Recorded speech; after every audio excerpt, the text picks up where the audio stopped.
அகிலம் நியூஸ் நேயர்களுக்கு வணக்கம். இன்றைய நாளுக்கான இரவு நேர பிரதான செய்திகள். விரிவான செய்திகளுக்குள் செல்லும் முன்னதாக முதலில் இன்றைய தலைப்புச் செய்திகள். நாடு முழுவதும் முழுமையாக நடைமுறைக்கு வந்தது புதிய திட்டம். கட்டுநாயக்க விமான நிலையத்தில் வெளிநாட்டு பயணிகளுக்கு ஏற்பட்ட நெருக்கடி.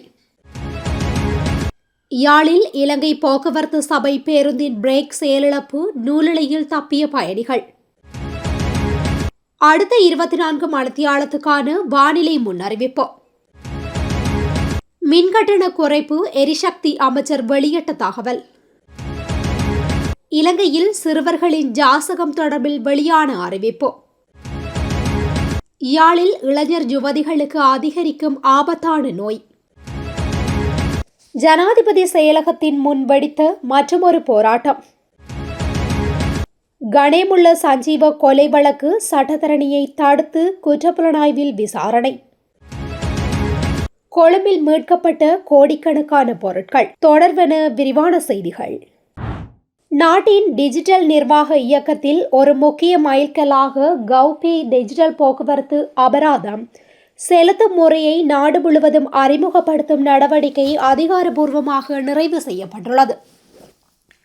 இந்த புதிய நடைமுறை நாடு தழுவிய ரீதியிலான அறிமுகமானது கடந்த பிப்ரவரி 3 நிறைவடைந்துள்ளது. இந்த திட்டத்தின் மூலம் வாகன சாரதிகள் எந்த இடத்திலிருந்தும் மின்னணு முறையில் போக்குவரத்து அபராதங்களை செலுத்தவும் தாமதமின்றி தங்கள் ஓட்டுநர் உரிமங்களை உடனடியாக மீட்டெடுக்கவும் அனுமதிக்கின்றது.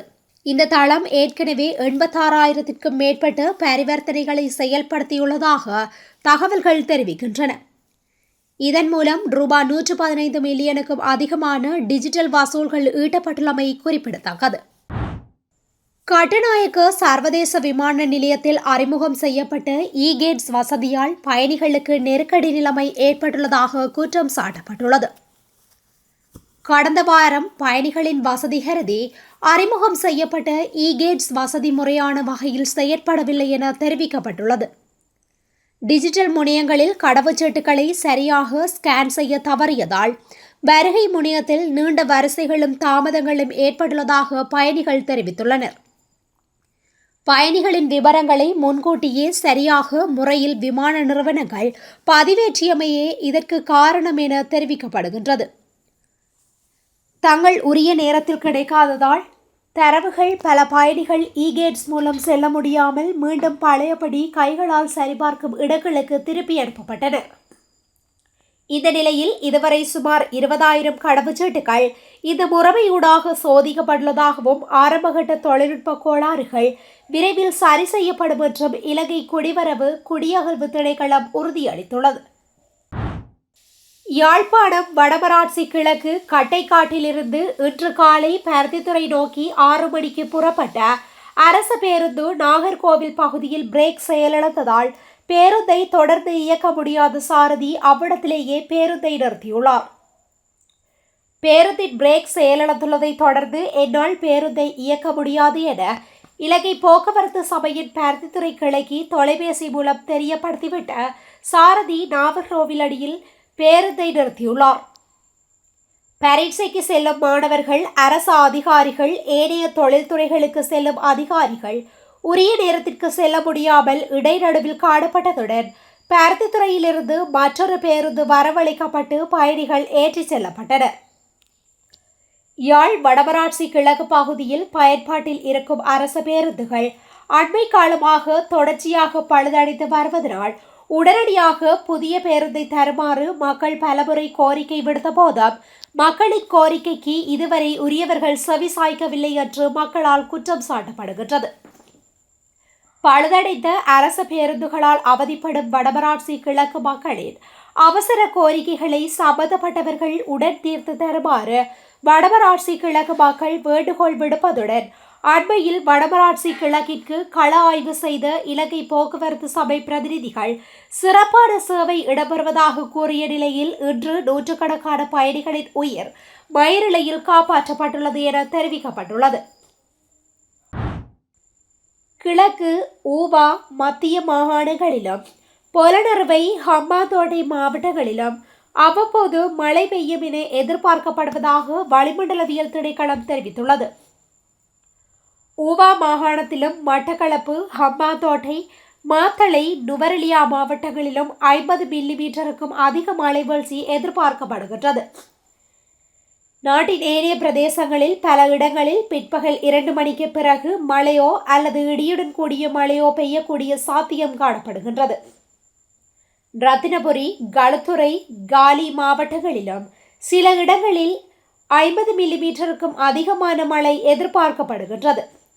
வடக்கு, வடமேல் மாகாணங்களிலும் திருகோணமலை, அனுராதபுரம் மாவட்டங்களிலும் அவ்வப்போது மணித்தியாலத்திற்கு 100 கிலோமீட்டர் வரையான வேகத்தில் ஓரளவு பலத்த காற்று வீசக்கூடும் என எதிர்பார்க்கப்படுகின்றது.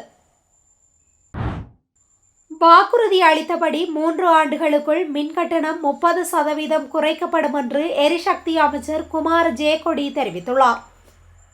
இன்று நாடாளுமன்றத்தில் பேசிய அவர், 1 யூனிட் மின்சாரத்தின் சராசரி செலவு ஏற்கனவே ரூபாய் 37 ரூபாய் 29 குறைக்கப்பட்டுள்ளதாக கூறினார். மின்சார அலகு உற்பத்தி செலவை குறைக்காமல் மின்சார கட்டணத்தை குறைக்க முடியாது. தற்போது செய்யப்படுவது அதிகமாக வாங்கி குறைவாக விற்பதுதான். நாங்கள் நாட்டை கைப்பற்றிய போது கொள்முதல் மற்றும் உற்பத்தி செலவு ரூபாய் 37 இருந்தது. இப்போது அதை 22% குறைத்து ரூபாய் 29 குறைக்க முடிந்தது. அந்த எண்ணிக்கையை ரூபாய் 25 குறைப்பதே எங்கள் திட்டம். அதை செய்வதன் மூலம் 3 ஆண்டுகளுக்குள் மின்கட்டணத்தை 30% குறைப்பதாக வாக்குறுதியளித்தபடி செயல்படுவோம் என்றார். தேசிய சிறுவர்கள் பாதுகாப்பு அதிகார சபை வெளியிட்ட தரவு அறிக்கையில் சிறுவர்கள் யாசகம் எடுப்பது அதிகரித்து வருவதாக காணப்படுகின்றது. தரவு அறிக்கையின்படி கடந்த ஆண்டு முதல் தேசிய சிறுவர்கள் பாதுகாப்பு அதிகார சபை சிறுவர் யாசகம் எடுப்பது தொடர்பாக 287 முறைப்பாடுகளை பெற்றுள்ளது. 2024ஆம் ஆண்டில் சிறுவர் யாசகம் எடுப்பது தொடர்பாக 227 முறைப்பாடுகளை மட்டுமே அதிகார சபை எடுத்துக்கொண்டுள்ளது.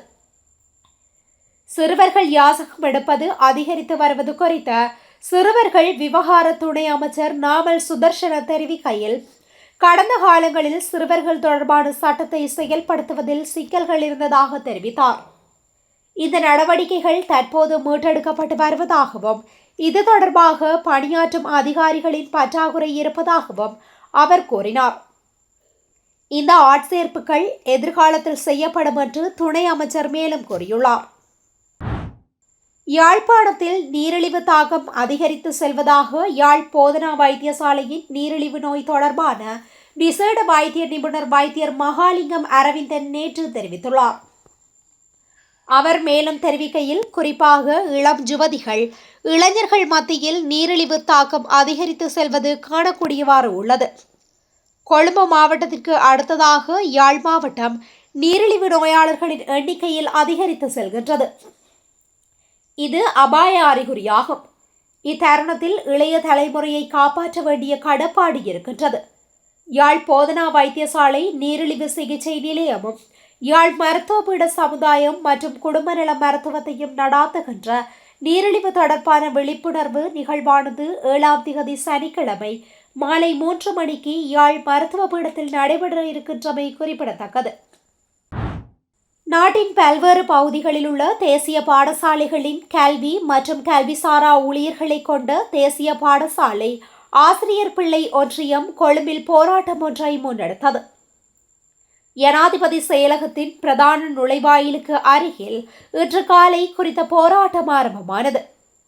தேசிய பாடசாலைகளில் 3 வருட சேவையை பூர்த்தி செய்த கல்வி மற்றும் கல்விசாரா ஊழியர்களுக்கு தமது பிள்ளைகளை அதே பாடசாலைகளில் சேர்த்துக் கொள்வதற்கான சலுகை எவ்வித காரணமும் தெரிவிக்கப்படாமல் 2025ஆம் ஆண்டு முதல் நிறுத்தப்பட்டுள்ளதாக அவர்கள் தெரிவிக்கின்றனர்.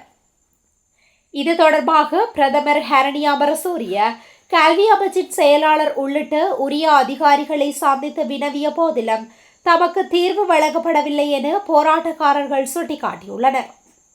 இவ்வாறானதொரு பின்னணியில் தமது பிரச்சினைக்கு எழுத்துப்பூர்வமான தீர்வை வலியுறுத்தி தேசிய பாடசாலை ஆசிரியர் பிள்ளை ஒன்றியம் இவ்வாறு போராட்டத்தில் ஈடுபட்டது. இப்போராட்டத்தில் தேசிய பாடசாலைகளின் ஆசிரியர்கள், கல்விசாரா ஊழியர்கள் மற்றும் பிள்ளைகள் கலந்து கொண்டமை குறிப்பிடத்தக்கது. கணேமுள்ள சஞ்சீவ கொலை சம்பவத்துடன் தொடர்புடையதாக கூறப்படும் சந்தேக நபரான கைது செய்யப்பட்ட சட்டத்தரணி தொடர்பில் குற்றப்புலனாய்வு திணைக்களம் அறிவிப்பொன்றை விடுத்துள்ளது. அதன்படி குறித்த சட்டத்தரணியை மேலும் 90 நாட்கள் தடுத்து வைத்து விசாரணை செய்ய அனுமதி பெற்றுள்ளதாக குற்றப்புலனாய்வு திணைக்களம் இன்று கொழும்பு நீதவான் நீதிமன்றில் அறிவித்தது. கொழும்பு மேலதிக நீதவான் அசங்கேஎஸ் போதரகம முன்னிலையில் இந்த விடயம் இன்று தெரிவிக்கப்பட்டது. சம்பந்தப்பட்ட சட்டத்தரணிக்கு எதிராக கடந்த ஆண்டு அக்டோபர் 31 பெறப்பட்ட தடுத்து வைப்பு உத்தரவு நிறைவடைந்துள்ளது. இதனை அடுத்து அவரிடம் மேலதிக விசாரணைகளை முன்னெடுப்பதற்காக மீண்டும் 90 நாட்கள் தடுத்து வைப்பு உத்தரவு பெறப்பட்டுள்ளமை குறிப்பிடத்தக்கது. கிரிபத்கொடை பிரதேசத்தில் ஹெரோயின் போதைப் பொருளுடன் தாய்லாந்து பிரஜை உட்பட 2 களனி போலீஸ் குற்றப்புலனாய்வு பிரிவினரால் கைது செய்யப்பட்டுள்ளனர். களனி போலீஸ் குற்றப்புலனாய்வு பிரிவினருக்கு கிடைத்த தகவலின் பேரில் மேற்கொள்ளப்பட்ட சுற்றி வளைப்பில் சந்தேக நபர்கள் 2 நேற்று கைது செய்யப்பட்டுள்ளனர். இவ்வாறு கைது செய்யப்பட்டவர்களிடமிருந்து 3 கிலோ ஹெரோயின் போதைப் பொருள் கைப்பற்றப்பட்டுள்ளது. மேலும் கைப்பற்றப்பட்ட போதைப் பொருளின் மொத்த பெறுமதி சுமார் 6 கோடி ரூபாய் என போலீஸ் விசாரணையில் தெரிய வந்துள்ளது. தாய்லாந்து பிரஜை இந்த போதைப் பொருளை நாட்டுக்குள் கொண்டு வந்திருக்கலாம் என போலீசார் சந்தேகிக்கின்றனர். இது தொடர்பான மேலதிக விசாரணைகளை களனி போலீஸ் குற்றப்புலனாய்வு பிரிவினர் மேற்கொண்டு வருகின்றமை குறிப்பிடத்தக்கது. இத்துடன் இன்றைய நாளுக்கான இரவு நேர பிரதான செய்திகள் நிறைவடைகின்றன. தொடர்ந்து இது போன்ற செய்திகளை உடனுக்குடன் அறிந்து கொள்ள அகிலம் நியூஸுடன் இணைந்திருங்கள். நன்றி, வணக்கம். அகிலம், மாற்றத்திற்கான மக்கள் குரல். இந்த வீடியோ பிடிச்சிருந்தா லைக் பண்ணுங்க, கமெண்ட் பண்ணுங்க, ஷேர் பண்ணுங்க. மறக்காம கீழே இருக்க பெல் ஐகானை கிளிக் பண்ணுங்க.